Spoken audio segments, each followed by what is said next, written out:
Ibu Riwan dan para ibu-ibu pemirsa lainnya, yuk kita hilangkan kata cuman. Anak kita tetap anak kita sampai kapanpun juga. Sampai Tetap mereka anak, ya? punya cucu. Status mereka nggak akan berubah jadi orang tua. Orang tua bagi anaknya dia. Tapi di mata kita, mereka tetap anak. Jadi sikap kita yang harus berubah. Kita cinta sama dia, kita bahagia ada dia, maka perilaku kita dan sikap pikiran kita yang harus ngikutin.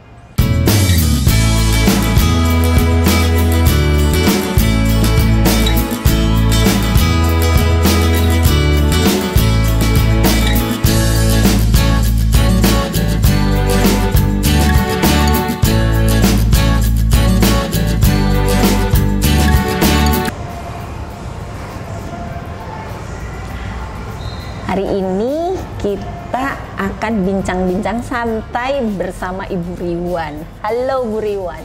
Halo Ibu, lepas masuk aja Iya, ya. silahkan. Jadi kita bincang-bincang. Ngobrolnya. Yes. Udah swab loh saya. Oh pastinya ngikutin protokol tetap ya. Ya, jadi kita tetap ngikutin protokol. Kenapa? Selain kita jadi profesional, kita jadi mami, kita juga jaga melindungi karyawan, melindungi anak, melindungi semua. Ya Bu ya, kita jaga kesehatan bukan hanya untuk diri kita, tapi juga orang lain. This is mami gitu. Jadi mami mikirin banyak hal. Jadi kita akan ketemu, mendengarkan dan diskusi bersama Ibu Riwan as a mami, aku juga mami. Jadi bagaimana kita akan sharing suka duka jadi mami ketika anaknya sudah beranjak dibilang remaja udah enggak, ya kan? Terus dibilang dewasa kita nggak terima ya.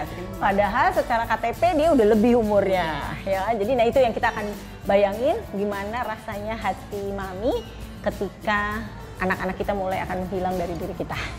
Ya, rasanya Bu Riwan harus kenalkan diri dulu sama pemirsa dong. Who are you? Silakan Bu Riwan. Saya Riwan dari Juniasti. Saya ibu dari 3 orang anak. Anak saya suka marah Bu. Kalau ditanya, Mami umurku berapa? Saya salah jawab. Cius. Iya, saya selalu, oh, ini lahirnya tahun 95. Oh bukan 95, ternyata 94, 96, 97, kayak gitu. Jadi anak saya suka, gimana sih Mami lahirnya anaknya aja suka lupa. Oke. Anak saya suka protes. Lahir anaknya lupa. Kalau ditanya, Mami aku umurnya berapa, aku lupa. Oh umurnya, berapa. Kalau tanggal lahirnya harus inget dulu. Kapan ini ya, 94, kejadiannya gimana ya. Jadi gitu. 2021 dikurang 94 gitu. Iya, cari kejadiannya dulu lagi. Oke, lanjut Bu. Seru loh, padahal baru kenalan. Iya, itu jadi tiga anak, yang 2 sudah bekerja, yang 1 masih lagi koas. Yang tadi kita ketemu? Iya, yang tadi. Jadi sebelum kita ngobrol sama pemirsa dan Ibu Riwan, siang tadi kita lunch bareng bersama salah satu anaknya, yaitu dokter gigi ya. Belum jadi dokter gigi, baru sarjana kedokteran gigi. Sarjana kedokteran gigi, tapi belajarnya banking. Ya. Saya tadi pas ngopi langsung buka buku. Loh, kok bukunya rasio gitu? Bukunya modul. Modul sertif. Ya, itu kehebohan-kehebohan lain ya. Jadi 3 putrinya semua putri ya. Iya, Putrinya Bu Riwan 3, semua. yang 1 berarti sudah juga selesai dengan kuliah perdananya. Iya. Nah, kemudian anakku kedua-duanya 1 juga udah selesai, 1 yang paling bungsu lanjut S2, yang pertama kerja juga udah mau pengen S2 juga. Jadi artinya masih sekolah sih, buat aku masih anak-anak. Nah sekarang kita akan bahas perasaan kita, Kak, para mami-mami ya. Silakan perasaannya kita punya anak udah gede. Nah jadi kita belum ngebahas yang kecil, nanti kita ceritain dari kita yang gede dulu aja nih. Bu, gimana sih kalau saat ibu butuh mereka atau ada banyak masalah-masalah yang kita sering dikomplain sama anak? Kejadian kayak apa sih?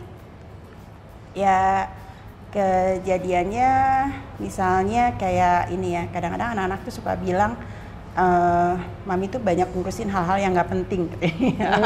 Itu anakku yang paling gede tuh. Komplain tuh? Selalu komplainnya gitu, Mami banyak ngurusin hal-hal yang nggak penting. Kenapa sih nggak mau memprioritaskan hal yang penting? Karena anakku yang nomor 1 ini itu kayaknya udah terprogram.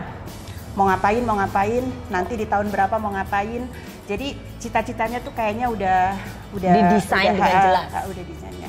Sama kayak dia kan ini ya, bikin aksesoris. Oke. Dia mengeluarkan aksesoris gitu ya, mendesain aksesoris. Produksi aksesoris. Nah, dia tuh udah tahu dia mau tahun ini mau apa, tahun besok mau apa, tahun besok mau apa. Itu udah terprogram dengan jelas, nggak kayak saya gitu ya. Oke. Kayaknya hidupnya mengalir aja. Oke, beda banget ya. Beda Jadi banget. pastinya ada stres-stres kecil lah gitu. Jadi saya kadang-kadang punya kekhawatiran aja. Maksudnya ini ntar anak saya kalau nggak mencapai apa yang Dia mauin, kecewa nggak ya, sedih nggak ya gitu. Ya kan, nah padahal kadang-kadang dia kadang-kadang mau ngomong, kadang-kadang belum tentu mau ngomong. Ya kan? Jadi kita lebih khawatir ketika dia punya goals tuh perjalanannya teh, aduh kalau nanti dia kecewa gimana. Jadi sebenarnya kita mau protect dia. Gitu. Jadi kadang-kadang, aduh nih anak apa nggak ketinggian ya ininya gitu ya. Padahal kan harusnya bangga ya sebagai orang tua ya, anak punya mimpi yang tinggi. Tapi kadang-kadang, aduh kalau nanti nggak kecapai, anak saya kecewa nggak ya? Pikirannya begitu terus. Gitu. Jadi kekhawatiran yang nggak pernah berhenti dong kalau aku boleh bilang. Iya sih, karena aku ngelihat anakku tuh selalu selesai mimpinya yang satu, pasti udah punya mimpi-mimpi berikutnya. Gitu. Karena di benak kita sebagai mami selalu menganggap anak itu nggak dewasa. Ya masih anak terus dianggapnya. Karena kata anak itu nggak akan pernah berakhir walaupun dia punya cucu. Iya betul. Nah itu yang membuat para mami itu khawatirnya lebay. Ya. Nah itu yang merusak dan menyakiti kita sebenarnya, bikin kita jadi sakit. Padahal anaknya bebas-bebas aja, anaknya fine gitu ya. Nah yang menarik tadi kata Bu Riwan, ibu mami ngelakuin kerjaan yang nggak penting. Nah nggak penting nih kata anak tuh gimana sih maksudnya? Itu baru ngomong anak pertama loh, belum yang kedua, belum yang ketiga episodenya. Jadi nggak tahu ya, saya tuh orangnya senangnya aktivitasnya yang lebih ke sosial. Jadi kalau misalnya nanti ada ini mau ke sini kita ada program begini gitu. Jadi kalau udah aktivitinya sifatnya sosial tuh kayaknya saya pengen ikutan gitu. Nah menurut anak saya nggak punya skala prioritas mana sebetulnya yang harus didulukan gitu loh. Nah itu aja di mata dia gitu. Maksudnya mami tuh sebetulnya kalau mau memprioritaskan hal-hal yang ini mungkin itu lebih berguna buat mami ketimbang mami memprioritaskan yang ini gitu. Jadi mungkin di mata anak saya kebanyakan saya melakukan aktivitas yang sifatnya sosial ketimbang yang produktif. Mungkin ya kan belum diskusi ya. Itu kan perasaan kita aja ya. Jadi perasaan kita yang nggak penting dan kita akhirnya mengakses diri sendiri. Menurut kita penting, tapi menurut anak belum tentu. Iya, pada saat anak bilang nggak penting, maka kita akses diri sendiri. Oh, yang dimaksud nggak penting mungkin begini. Ya, mungkin, tapi si anak sendiri nggak menyampaikan kan. Nggak menyampaikan. Kita kan memang sering ibu-ibu itu kadang-kadang udah kayak peramal, yeah. nebak-nebak sendiri, khawatir sendiri, stres sendiri. Aku tuh pernah ngerasain, Bu. Pertama, ibu kan khawatir. Kalau aku tuh marah gitu ya, merasa sudah mereka nggak butuh gua gitu, Bu. Ya, contohnya pada saat teknologi ini menjadi jeda generasi kita. Ya, anak saya itu kalau saya bicara tuh belum tentu dia langsung jawab, Bu. Nah terus kebanyakan nunduk ya? Tahu aja, berarti sama dong kita. Jadi lebih fokus pada gadgetnya gitu sama daripada aku. Jadi kalau bahasa orang tua saya, kalau orang tatap muka nggak ketemu itu kan nggak sopan. Aku nggak berani ngomong gitu. Aku coba menganalisa dan mempelajari. Makanya sempat di salah satu YouTube saya aku bilang gini, ya udah aku coba masuk ke handphonenya dia. Yaitu apa? WhatsApp dong, Line dong dulu gitu. Masuk, gue nge-WA juga, nggak di WO juga, Bu, nggak di waro gitu. Dan akhirnya kalimat aku agak ekstrim, gue bilang, berarti kalau nggak jawab handphone mama ini udah nggak pada sayang dong sama mama. Nah, Anak saya pasti ketawa deh kalau ngedenger cerita ini. Enggak, ini fakta gitu. Terus Anaknya bilang lebay. mereka pulang. Mereka enggak ngomong enggak. lebay. Karena Dimas itu seperti anak ibu yang pertama. Anak kedua ini benar-benar semua tuh harus rule of the game-nya itu jelas gitu. Nah, terus kemudian pulanglah mereka jam 7, ya jam 8 gitu. Mah. Dari belakang dia bilang, Mah. Gue baru tahu kalau nggak jawab WA itu nggak sayang mama. Definisi nggak sayang itu karena nggak jawab WA. Mama tahu nggak kegiatan aku apa? Mama nggak nanya kan? Oh jadi salah lagi ya gue. Jadi perasaan aku kalau ibu merasa khawatir kalau aku merasa salah terus gitu loh.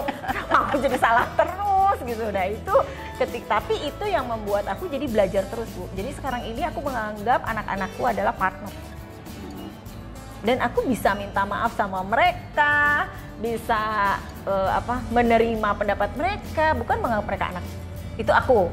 Itu tapi perjuangannya berdarah-darah Bu. Dimana aku bilang gimana sih kok gue salah dulu. Terus jadi ngomong sendiri. Nah itu aku Bu. Itu baru satu anak yang terakhir kan. Nah, sekarang cerita lagi yang lain Bu. Nah itu baru kekhawatiran aku disalahin terus. Di sini kekhawatiran. Kalau di keluarga saya Bu justru kebalik. Kadang-kadang saya ke meja makan bawa handphone. Sedangkan anak-anak saya itu nggak mau di meja makan itu bawa handphone gitu. Jadi yang lebih. Makanya anak saya bilang, Ibu, Mama tuh sering melakukan hal-hal yang nggak penting gitu. Pantesan tadi denger. Kamu ujian mamamu nunggu lama dong? Enggak, kenapa? Tiba-tiba asal bawa handphone, loh kok kamu udah keluar lagi? Nah, gitu. Ya gitu ya. Jadi kalau anak-anak itu kalau lagi di meja makan itu nggak suka, terutama anak saya yang nomor 1 ya. Tapi kalau yang nomor 2 sama nomor 3 tuh tergantung pembicaraan di meja makan apa. Tapi kalau anak nomor 1 tuh dia paling nggak suka kalau lihat di meja makan. Nah sedangkan saya tuh orangnya santai aja, maksudnya ya udah kita lagi ada yang masuk memang perlu dijawab. Ya, ini emaknya beda banget sama gua. Ya itulah. Jadi kalau justru saya lebih banyak dapat protes dari anak-anak gitu. Kok begitu banget gitu. Kadang-kadang misalnya kayak ini lagi senang nonton Ikatan Cinta kan saya. Gitu. Itu saya kadang-kadang karena nggak mau ketinggalan suka sambil makan saya nyalain ini kan sambil nonton. Yes, para mami yang sama punya cerita yang sama dengan Mami Riwan ya. Anak saya bilang ini, Mami kayak ntar nggak ada, bisa dilihat di YouTube atau di apa, makan ya makan gitu kan. Jadi kayak kebalik sekarang kayaknya dulu saya yang jadi mami, sekarang anak-anak yang jadi mami. Jadi ternyata ya untuk jadi peran mami nggak harus jadi seorang mami. Tapi siapa yang mereka bisa melihat sisi mami gitu ya. Ya, nah kalau aku tuh anak saya belum ke Jakarta, kita suka makan bersama seminggu 2 kali. Karena kalau di rumah ada yang di meja makan, ada yang di ruang TV, kalau di kamar sih enggak ya. Tapi mereka terus karena aku nggak izinkan ada TV di kamar. Tapi sekarang udah laptop udah makin akhirnya nggak bisa lagi ya karena udah gede. Nah akhirnya ya udah kita makanlah di luar seminggu 2 kali. Jadi gue kayak ngedate sama suamiku, sama anak-anak. Jadi kita bisa yang satu dari mana ketemu. Makan kan, dia semua pegang handphone kan. Gua kan ayo dong handphonenya taruh di tas. Kalau nyuruh anak-anak sekarang disuruh mana mau dong. Saya buka laptop, ini meja segede gini dong. Gua buka laptop. Mama, kalau kerja ya jangan sambil makan gitu. Apa bedanya aku sama yang pegang handphone? Bedanya kan device-nya gede. Ya enggak juga, sini masuk tas. Jadi laptop gua tutup, langsung sih handphonenya dikolek. Nah masukin tas. Ya udah lu mau diam terserah lu, mau ngomong ayo gitu. Tapi nggak ada gitu. Jadi aku yang demo. Kalau aku di demo anak. Gitu. Nah terus keduanya ya mereka juga suka deh. Yang pertama aku yang demo, kedua ya segedian akhirnya. Karena kan jadi emaknya juga suka lebay kan gitu. Termasuk foto makanan. Mama nggak penting banget sih gitu. Nah, itu pasti si laki gitu ya. Jadi si perempuan ya nggak apa-apa dong Dim, nggak apa-apa dong Dek gitu. Itu kan kesenangannya si mama gitu ya. Jadi saling akhirnya ada obrolan saling mencoba memahami dari perbedaan yang sangat dalam ya di antara kita ya anak. Karena kita kan teknologi, generation, gaya udah beda banget ya Bu ya dibanding zaman dulu. Dulu kan kita orang tua ngomong dengerin. Oh bener. Ya kan, ngerasain kan? Ngerasain. Nah, sekarang nggak berani natap, nggak berani tanya. Nggak berani motong. Kenapa dilarang? Alasannya apa? Sekarang coba rempetannya lebih panjang dia daripada kita. Kita ngelarang ya. Iya. Akhirnya kita cuma bilang ya udah terserah. Enggak, salah satu contohnya tadi Bu, waktu berita siang tadi kan, saya langsung share. Terus dia bilang, itu berita dari mana gitu, suami saya langsung bilang gitu. Terus anak saya yang laki itu kan, mereka kan saudara kembar tuh. Langsung, kalau berita tolong divalidasi dulu. Langsung saya sebagai mami, oke, tapi merasa bersalah lagi gitu. Nah, jadi memang akhirnya kita harus memang lebih pintar sih Bu, harus terus update sih Bu. Nah, terus anak-anak berikutnya gimana Bu? Nah itu baru 1-2 anak. Kalau anak saya yang kedua kan udah kerja, ya kan, dia kerja, kebetulan kerja. Dia sebenarnya sarjana teknik kimia, tapi malah kerja di bank, ya kan. Kadang-kadang saya suka apa ya, aduh kenapa nggak dari awal aja masuk ke penyesalan ekonomi gitu kan, penyesalan. Khawatir, judulnya hanya khawatir. Kalau sama-sama masuk ke bank ngapain gitu ya? Kenapa nggak di tempat gua aja kan gitu ya? Masih mikir aja gitu ya sama orang tua. Gua punya bank, kenapa kerja di bank yang lain gitu ya? Benar juga sih. Iya, kadang-kadang mikirnya gitu ya. Bu nggak bisa gitu, saya juga sama. Kalau ngomong kayak gitu, sebentar sebelum Ibu lanjutin. Kan saya punya konsultan. Secara dia psikolog, kenapa lu nggak kerja di gua aja gitu? Kenapa kerja di bersama? Pernah punya itu. Tapi kemudian aku bilang, oh ya beda. Karena dia melihat aku dari bayi kan. Tapi ketika dia di corporate, dia bilang, oh benar kata mama. Tapi kalau di dalam, kata aku dilawan. Iya, mungkin betul gitu. Juga begitu. Nggak, aku udah ngerasain soalnya. Dia bilang, terus pada saat bosnya, kadifnya atau direkturnya bilang, itu kan mamah banget. Nah, berarti benar kata mamah gitu. Jadi kata-kataku melalui bosnya dia gitu. Jadi dia mulai, oh ya mamah. Kalau dia bareng aku, dia nggak akan dengerin. Gitu ya. Benar sama kita. Iya, jadi terus kenapa nggak di bank aku gitu. Terus ya gitu kan. Ya, nah, terus anak saya cuman kenapa sih Dek kok akhirnya di bank ngapain capek-capek kemarin ngambil di teknik kimia gitu kan. Ya saya suka bercandain kayak gitu. Mami, aku tuh ngambil di teknik kimia itu supaya aku mampu menganalisa gitu. Wow. Ya kan? Jadi aku kuat di analisa gitu kan. Ya udah, saya kalah deh. Iya saya kalah statement aja. Nggak ada balasan lagi, nggak ada balasan statement lain gitu. Terus kalau misalnya ini saya nanya apa gitu, aduh kalau diceritain panjang gitu. Ya kan kadang-kadang orang tua pengen kepo. Kan kita selalu nganggap dia anak, masih anak ya. Bukan selalu Bu, seumur Ibu dia anak kita. Anak. Dia fresh graduate kok langsung kayaknya cepat banget gitu menurut saya gitu ya. Dia bisa kerja enggak sih gitu kan ya.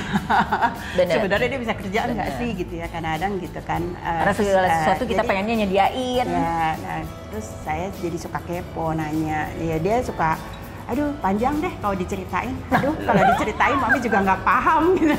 Suka kadang-kadang, aduh. Itu yang menarik tadi obrolan sama putri Ibu yang ketiga tadi, yang koas. Oh yang tadi koas. Nah tadi aku sempat ngobrol. Tadi tanya waktu Ibu di WC. Kita nanya ke toilet. Nah jadi tadi tuh aku bertanya, Tante terlalu cerewet, terlalu heboh. Enggak tuh. Karena aku juga kalau sama teman-teman sama kayak Tante. Jadi aku bilang, aku agak terhibur tuh dibilang begitu. Nah kalau anak saya, itu kan tadi anaknya Ibu ngomong itu ke aku. Kalau anak saya bilang, kalau mamah aja narsis sama geng gitu, masa kita kalah gitu kayak gitu. Artinya bahwa dia berbeda personality sama aku. Jadi dia malah termotivasi bahwa kita ini bisa mengapresiasi diri kita sendiri. Nah maka dia bilang, hey kita juga jangan mau kalah dong sama geng gitu. Kita ngomongnya geng dengan temen gini gitu Bu. Jadi tadi itu putri Ibu bilang, iya enggak kok, aku lebih heboh kok sama teman-teman. Oke. Nah itu sesuatu yang ternyata mereka juga merasa sama. Yang terkadang kita juga nggak pikirin, kita selalu nganggap lu tuh anak jadi dilayani, diperhatiin, yang mereka kadang-kadang nggak butuh loh Bu. Nah, kadang-kadang kita terlalu nganggap mereka belum bisa, ya kan? Terus kita khawatir. Underestimate. Ya kayak gini aja nih, saya mau ninggalkan ke belajar Bandung, ke Bandung kan. Yang 2 kan di rumah. Saya udah bingung nih. Aduh, anak saya perempuan 2 orang di rumah. Ada khawatir, ada apa, kayak nganggep ada 2 anak kecil di rumah, bukan 2 orang dewasa yang di rumah, yang dulu pernah kos gitu ya. Tapi nggak tahu ya, kok pikirannya begitu terus gitu. Nah, ya kan? Kita mungkin lompat sedikit ke depan ya. Kalau kita jadi nenek, jadi orang tua yang umurnya udah 70, 80, sakit itu karena kekhawatiran. Jadi penyakit makin banyak ke dalam diri kita, merasa itu karena di dalam diri kita lah yang sebenarnya punya masalah. Ya itu salah satunya, kita khawatir anak ini nanti gimana, suaminya nanti bakalan bener nggak sama dia. Jadi terus nanti ketika ngasuh anak kan nggak ada suaminya kerja, terus dia kerja terus anaknya gimana, kekhawatiran yang nggak perlu kita pikirin, itu yang bikin sakit para orang tua. Tapi kalau orang tuanya agak cuek, bukan cuek ya, paham gitu, atau menganggap bahwa yes mampu dan kita support, mungkin kita lebih panjang umur kali ya Bu ya. Mungkin. Makanya anak saya bilang, benar juga anak saya, jadi makin jadi paham. Mama itu terlalu banyak ngurusin, mikirin yang nggak penting. Makin jadi paham kan.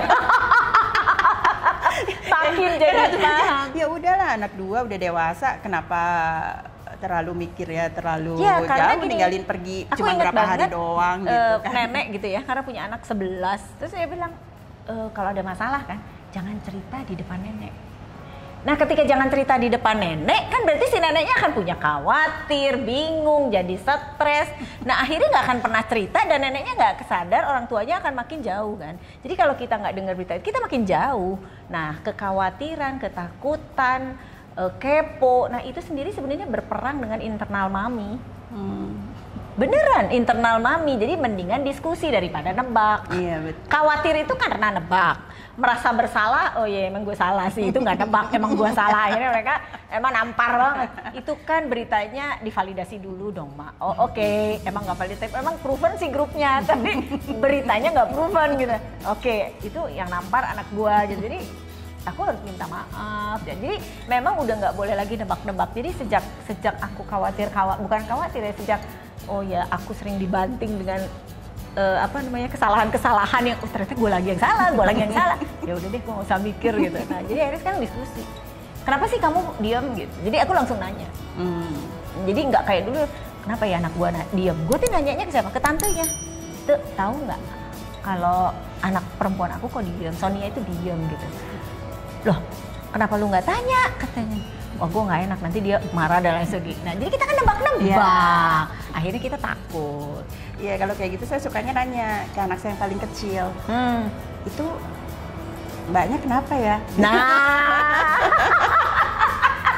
sama dong. Pasti dia jawab gini, emang kenapa? Mami nggak tanya aja langsung. Kalau aku ajakin makan deh. Jadi aku yang nyuruh ngajak kakaknya ke adik. Ternyata adik ke kakak, adiknya bilang, ya mama aja ngomong di grup gitu. Jadi sama ya ternyata kasusnya.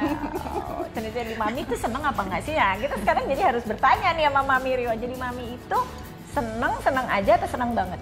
Seneng banget sih. Seneng banget. Tapi kalau dari cerita tadi kok banyak pain ya? Khawatir, stres. Ya karena maksudnya khawatirnya mengkhawatirkan anak gitu ya. Terus kalau dibilang stres ya nggak juga sih ya. Cuma enggak juga. Kita mau mengkoreksi atas perasaan-perasaan agar para mami-mami yang punya peran yang sama dengan kita di saat yang sama ya, dengan episode anak-anak kita udah remaja lewat dewasa enggak gitu. Oke, jadi nggak khawatir. Tapi nggak stres juga. Berarti perbaiki dong kita punya sikap supaya kita tetap fresh sama dengan anak kita. Artinya definisi of senang punya anak itu harus sama dengan yang kita lakukan. Ya, kalau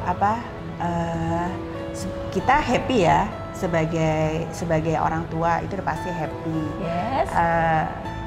Ya cuma ya itu aja. Nah, cuma itu aja. Selalu menganggap anak kita itu ya masih kecil. Selalu anak kecil. Padahal dia sudah dewasa. Sehingga Ibu Riwan dan para ibu-ibu pemirsa lainnya, yuk kita hilangkan kata cuman. Anak kita tetap anak kita sampai kapanpun juga. Sampai Tetap mereka anak, ya? punya cucu. Status mereka nggak akan berubah jadi orang tua. Orang tua bagi anaknya dia. Tapi di mata kita, mereka tetap anak. Jadi sikap kita yang harus berubah. Kita cinta sama dia, kita bahagia ada dia, maka perilaku kita dan sikap pikiran kita yang harus ngikutin. Gitu. Jangan sampai kayak cerita nenek saya, anak-anak jangan cerita ke eyang, nanti eyangnya stres. Akhirnya mereka kalau ada masalah, mereka baru ngobrol sendiri. Nanti si neneknya, padahal orang tua itu, ada apa ya kok mereka ngumpul-ngumpul? Ada apa sih kok ngomongnya bisik-bisik? Sendiri khawatir kan? Mereka nggak tahu. Nah itulah para ibu-ibu, hai mams, mami, jangan khawatir.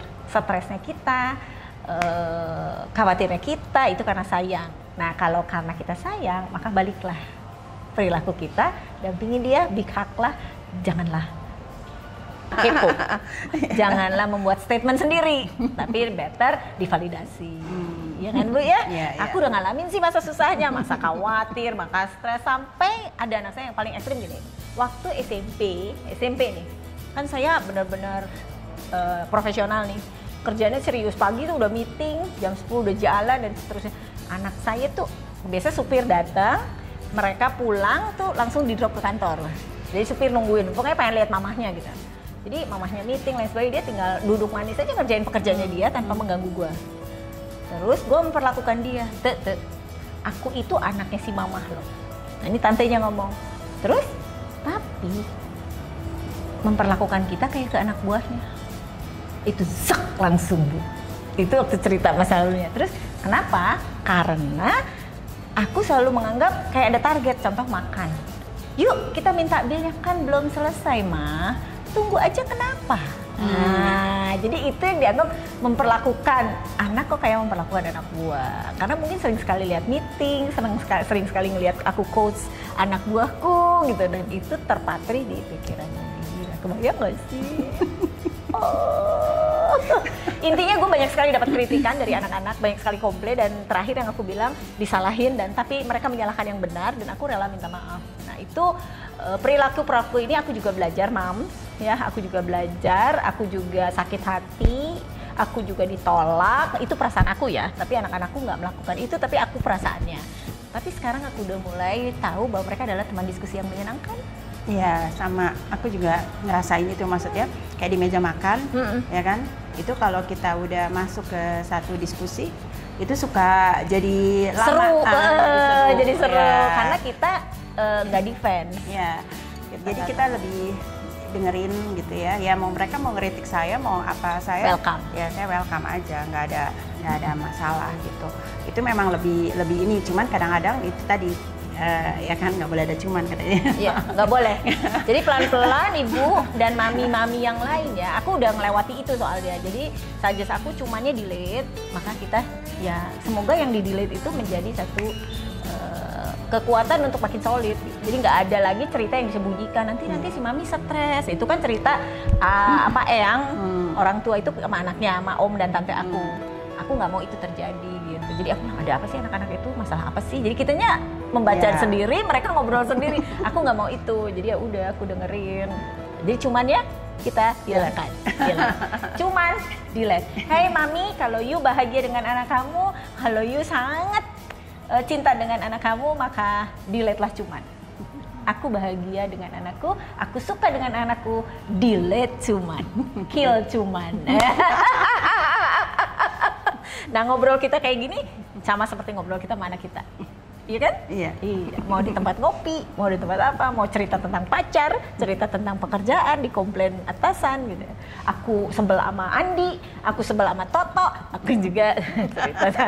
Tuh Andi sama Toto langsung melotot-melotot gitu. Jadi aku juga bisa cerita sama Andi dan Toto, ya tuh di depan cerita bahwa kita lagi, aku sebel sama kamu tahu nggak gitu. Dan aku juga cerita sama mereka, tapi tetap aja.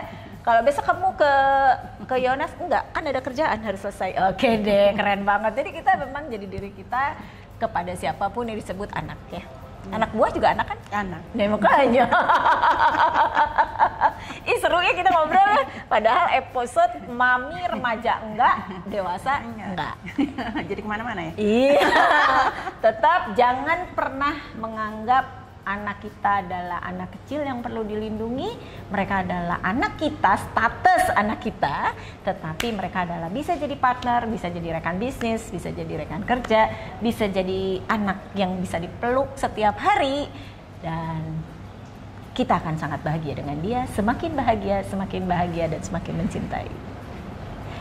Thank you Bu Riwan, kita sharingnya. Nah, memang kalau ngobrol sama Bu Riwan, topiknya itu dari mami, dari profesional, dari resiko sampai ke seminar, sampai ke anak gitu.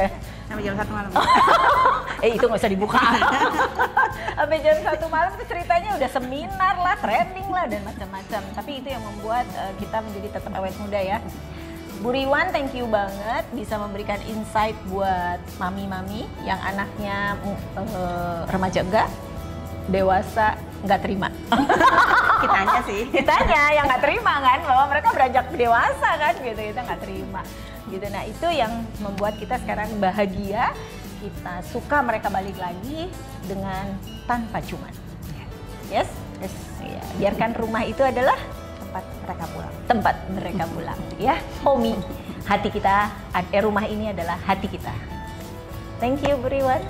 Sama-sama. Terima kasih pemirsa semua. Salam.